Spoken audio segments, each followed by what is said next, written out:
إن الله يأمر بالعدل والإحسان وإيتاء ذي القربى وينهى عن الفحشاء والمنكر والبغي.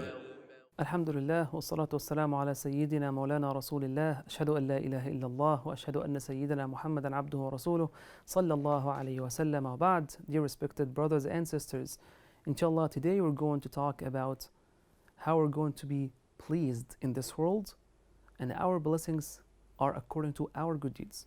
So you determine your qadar in this world and in the hereafter. You determine the blessings based on your actions in this world. We're going to discuss this idea through verse number 20 in Surah Al-Isra, in which Allah subhanahu wa ta'ala says, كُلًّا نُمِدُّ هَؤُلَاءِ وَهَؤُلَاء مِنْ عَطَاءِ رَبِّكَ وَمَا كَانَ عَطَاءُ رَبِّكَ مَحْظُورًا. هَؤُلَاء وَهَؤُلَاء. We provide both, the former and the latter. The former and the latter, Allah is talking about what we discussed in verse number 18 and 19, when he talked about people who desire the life of this world in number 18, and verse number 19, people who desire the hereafter. Allah is going to provide for both. Allah is so generous. Even the disbelievers are going to be pleased in this world. If they work hard, they're going to have more money. If they study harder, they're going to have better grades. That's normal in this world. And Allah Azza wa Jal, وَمَا كَانَ عَطَاءُ رَبِّكَ مَحْظُورًا. From the bounty of your Lord, and the bounty of your Lord is never restricted.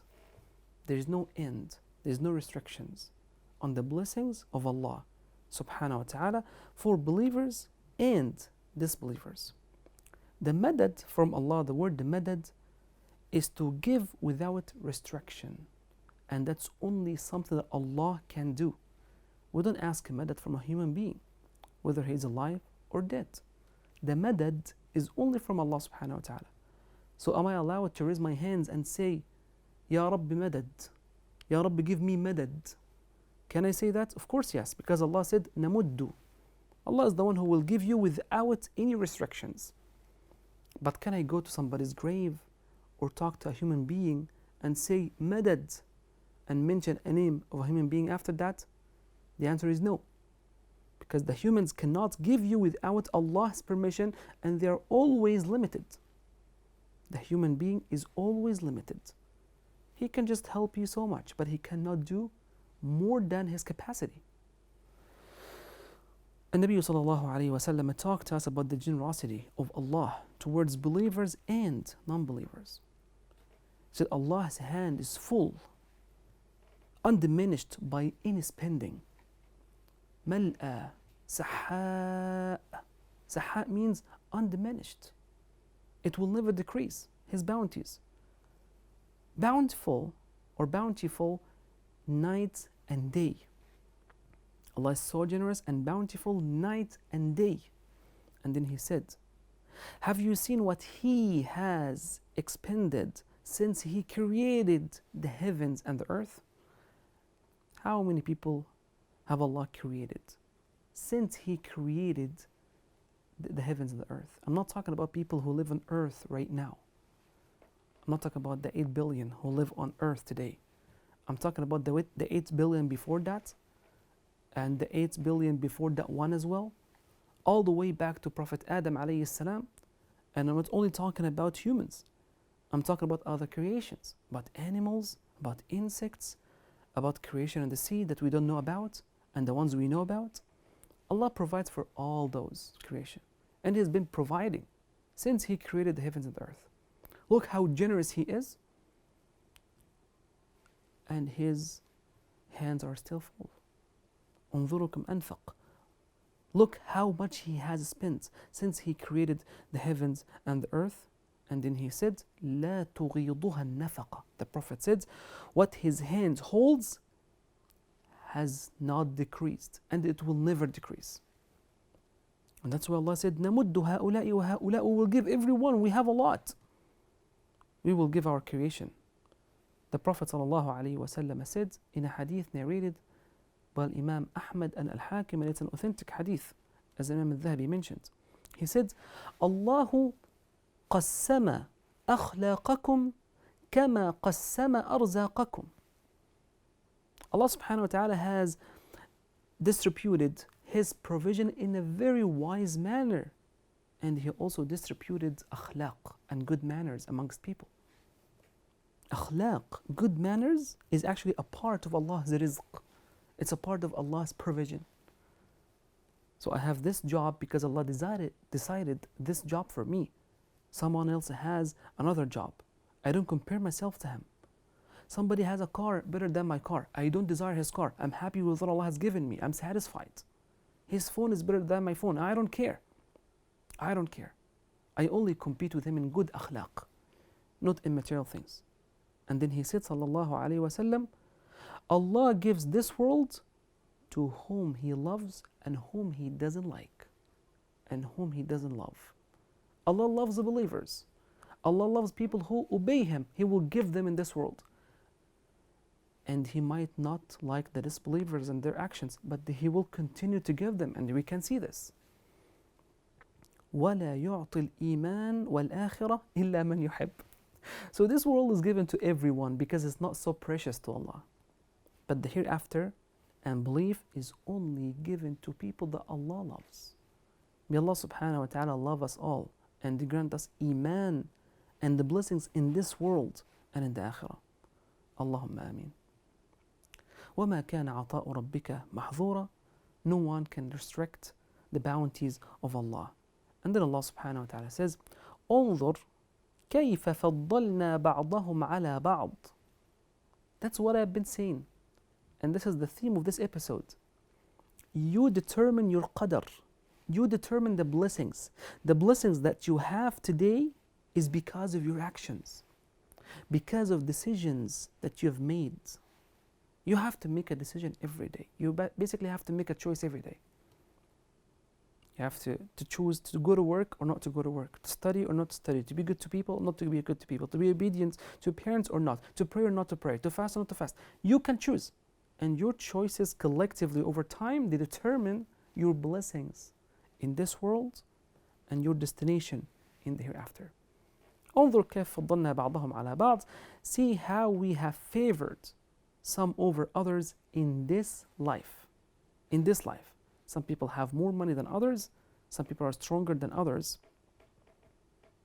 When Allah subhanahu wa ta'ala says انظر, انظر is to look.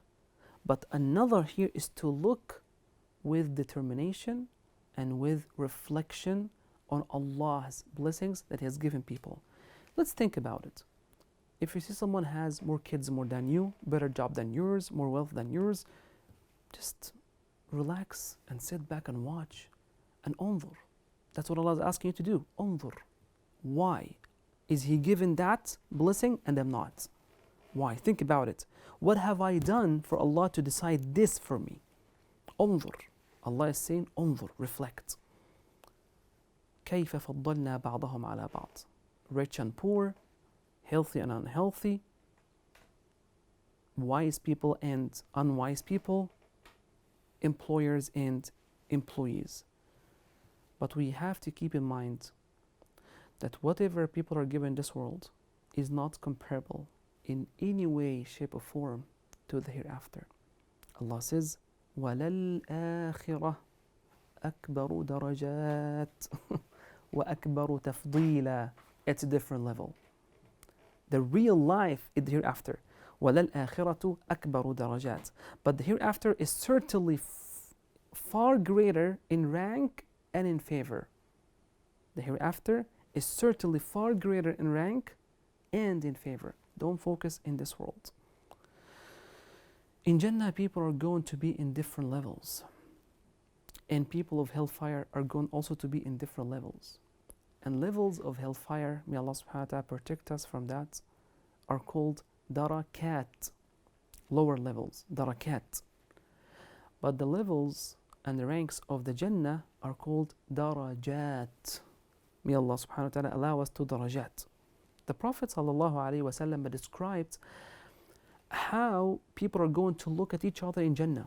Like, for example, imagine I'm living this floor and there are people living the upper floor. I look at them like that. That's not how it looks in Jannah. The way it looks in Jannah is the way you look at the stars in the sky. You look up to the heavens and see the stars. The distance between you and the sky, and the way you admire the stars in the sky, is the way that people are going to admire each other's levels in Jannah. In Jannah, Rasulullah said that. He said, إِنَّ أَهْلَ الْجَنَّةِ لَيَتَرَاءَوْنَ أَهْلَ الْغُرَفِ. They will look at each other in different rooms, in higher grades, in higher rooms, in higher levels. مِنْ فَوْقِهِمْ كَمَا تَرَاءَوْنَ الْكَوْكَبَ الدُّرِّيَّ فِي السَّمَاءِ فِي الشَّرْقِ أَوْ الْغَرْبِ. The way you look at the stars in the east or the west, when you admire the stars. May Allah allow us to higher grades. Allahumma ameen ya Rab. قالوا يا رسول الله. The Sahaba said, are those the ghuraf or the rooms of the prophets and messengers? The Prophet said, no, that's not for prophets and messengers. Those higher grades are for the average believer. The average believer, he did more than his brother in Islam, and Allah subhanahu wa ta'ala has put him in another higher level. And Rasulullah said, the distance between the two darajat, the two levels in Jannah, is like the distance between the heavens and the earth. And we have 100 degrees or 100 levels in Jannah. May Allah put us in the highest level with Rasulullah Muhammad sallallahu alayhi wa sallam. What I wanted to conclude with at the end of this episode. Allah is going to bless everyone. Allah is so generous, believers and non-believers. The one advice that I have to you, the call to action is, please do not compare yourself to others. Do not compare yourself to others. No one is better than you, and you are not better than anyone. No one is topping you in this world, and you are not topping anyone. We're all equal in the sight of Allah, or in the eyes of Allah. Allah is so wise in the way that He divides or distributes His provision. Someone has more money, someone has more health, someone has more reputation, someone has more kids, someone has more handsomeness or beauty. People have different types of provision. Do not desire what other people have, because wallahi, you don't know their struggle. You don't know their problems. You might desire someone else's car, but he desires your child because he doesn't have children. You might desire someone else's kids, but he would love to have your job and the amount of money you have. You might desire someone else's beauty, sisters, or somebody else's handsomeness, but you don't know the kind of disease that has no remedy found until today. So this is the call to action and the advice in the last of this episode. وأقول قولي هذا وجزاكم الله خيرا والسلام عليكم ورحمة الله. إن الله يأمر بالعدل والإحسان وإيتاء ذي القربى وينهى عن الفحشاء والمنكر والبغي يعظكم لعلكم تذكرون